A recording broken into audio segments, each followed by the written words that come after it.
Hey, what's the deal, YouTube? It's your girl, Miss Honey.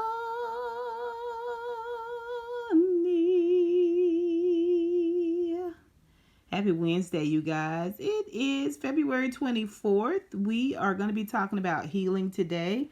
Boy, we are on a roll, aren't we? We're getting down to where the rubber meets the road a little bit, aren't we? Down with our devotionals. Let's talk about healing. Our morning scripture is Matthew 4:23. It's from the NASB version. Our evening scripture is Matthew 4:23. It is the NCV version. Let's read, shall we? Matthew 4:23 says, Jesus was going throughout all Galilee, teaching in the synagogues and proclaiming the gospel of the kingdom, and healing every kind of disease and every kind of sickness among the people. It is hard to understand how and when God heals his children. Have you prayed for healing recently and haven't gotten any better? Do you know someone around you that is unwell and not recovering? It can be disheartening when you are sick or see others that you care about not improving. Our faith does not need to be great, but through our belief in Jesus, we can also acknowledge our belief in the miracles that he performed. Jesus showed us that what we think is impossible, it is possible with God. Our prayer today is, Jesus, I pray for healing in my life and in the life of those who are unwell around me. I know that you cared for others and that you had compassion to heal, but I also recognize sometimes that you don't answer us exactly how we want. Help me to trust that you are always good no matter what.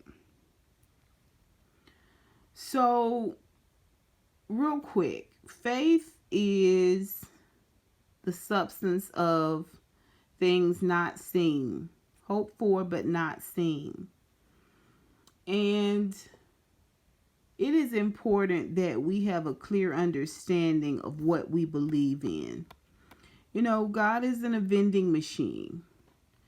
You don't walk by it day after day after day, and then when you feel a little hungry, you put a little coin in and get you a snack out. You know, he's not a trained dog that you sick on your enemies and sickness in your body, and when you wanted to run and get you some money and run and get you some healing and run and defend you against your enemies.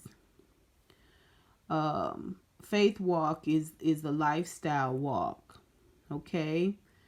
And it means that even when we need healing and we are believers and we've had our faith walk and we've been very faithful in that walk, is no guarantee that you will be healed.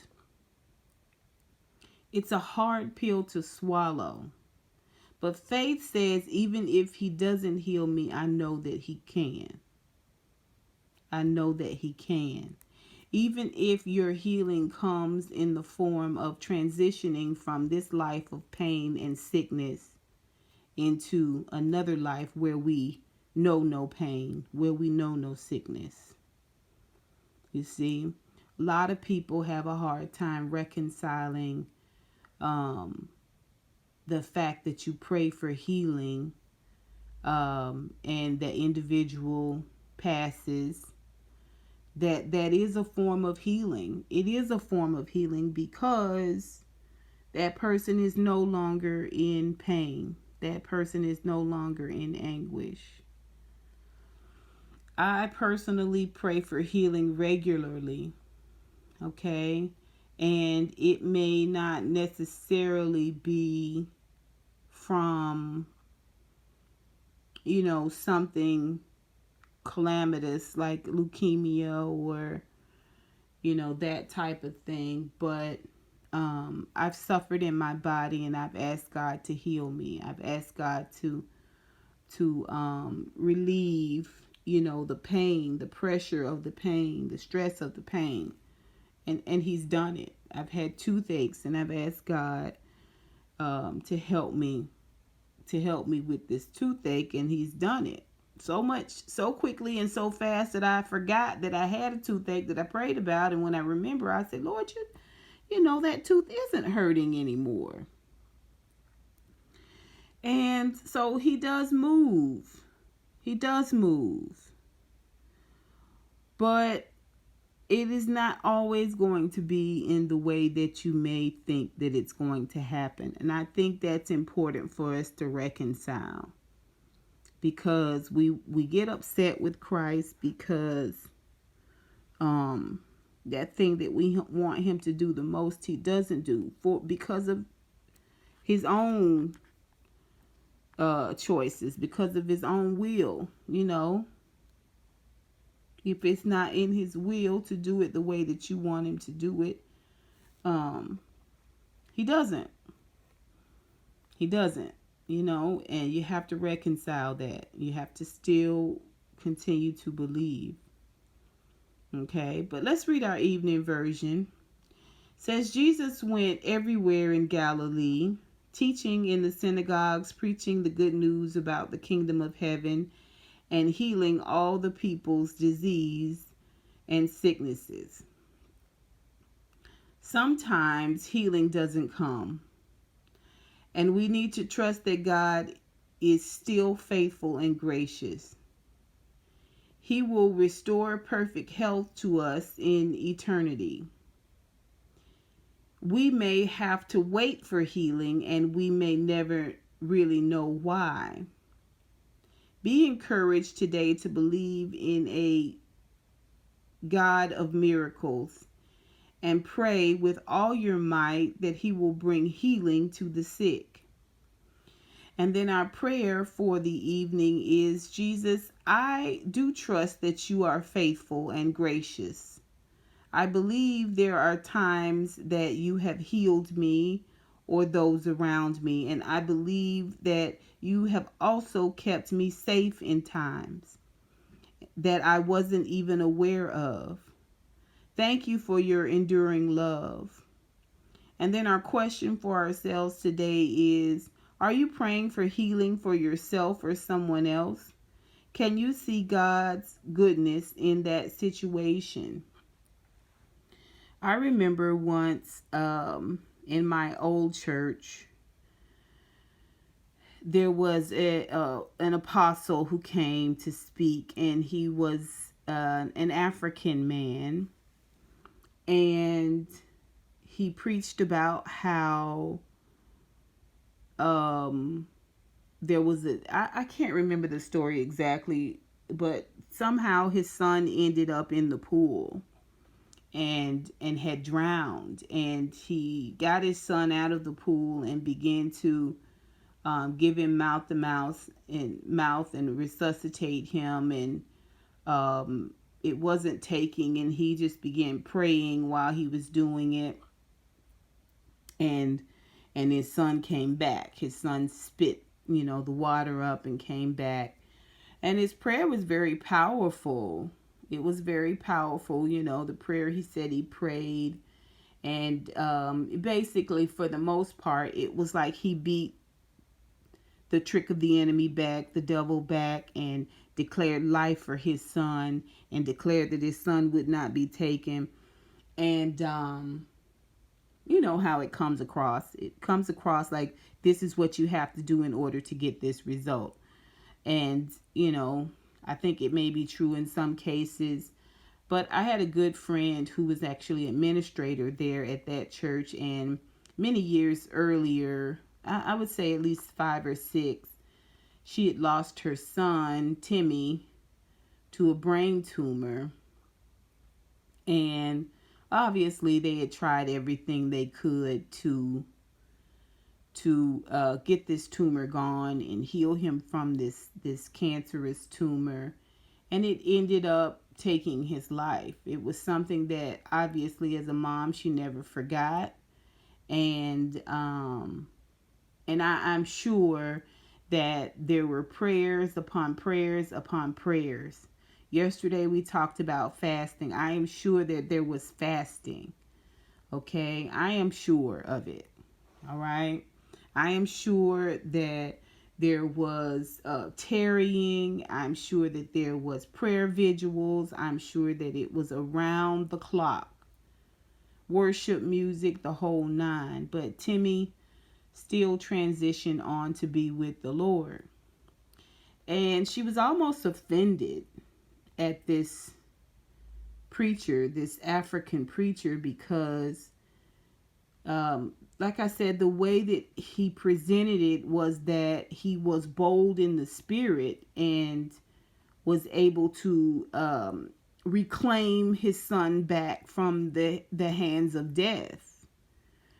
And it was this idea that somehow the strength of God in him, the faith of God in him, the declaration, the binding, all of these things that he had in him were somehow more powerful. This is how she felt. And I knew she felt that way because when he was saying it, all I could think about was Timmy.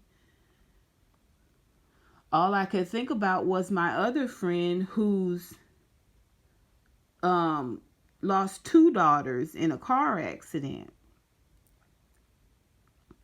And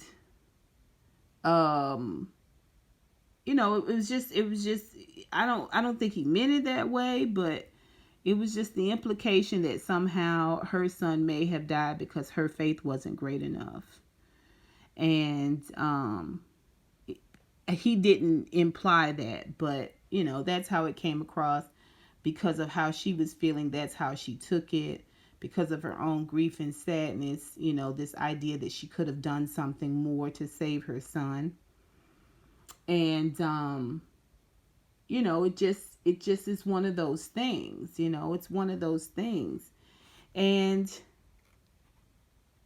so I always tell people, you can do the same formula, you can do it the same way, but if it is not God's will that your loved one remains on this earth, if it is not God's will that that thing is turned around, you may be handicapped. You may have to live a life of faith with a handicap or an injury or that type of thing.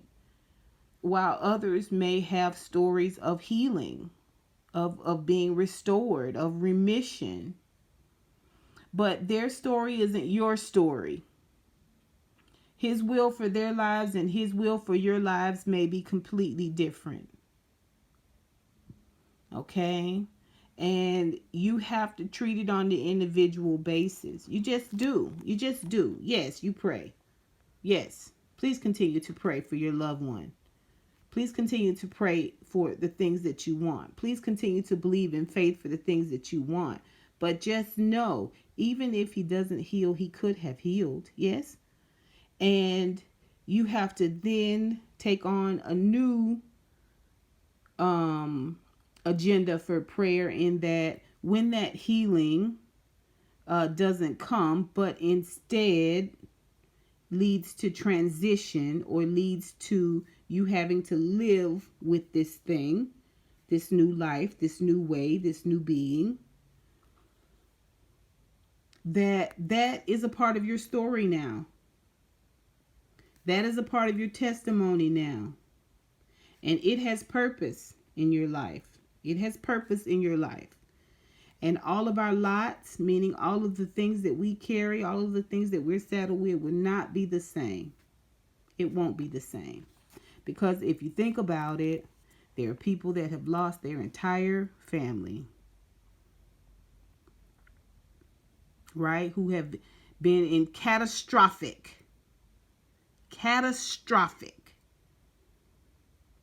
accidents that have left them covered from the top of their head to the soles of their feet with burns and scabs and wounds and fused skin and fingers together. So horrific you can barely even look upon it. I know someone like that. Worked at an oil well. Was in a terrible fire. And he's a preacher to this day. You know, he can give you beauty for your ashes.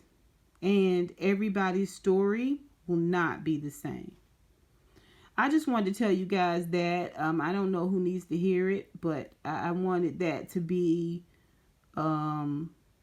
very clear about that, because I've had those questions for myself, and I've had those moments where I was angry with God for one reason or another. I just didn't understand it, and I had to come to clarity about it, and I had to come to understanding about it, and come to grips with it, because the option of living without Christ there's not an option of living without Christ.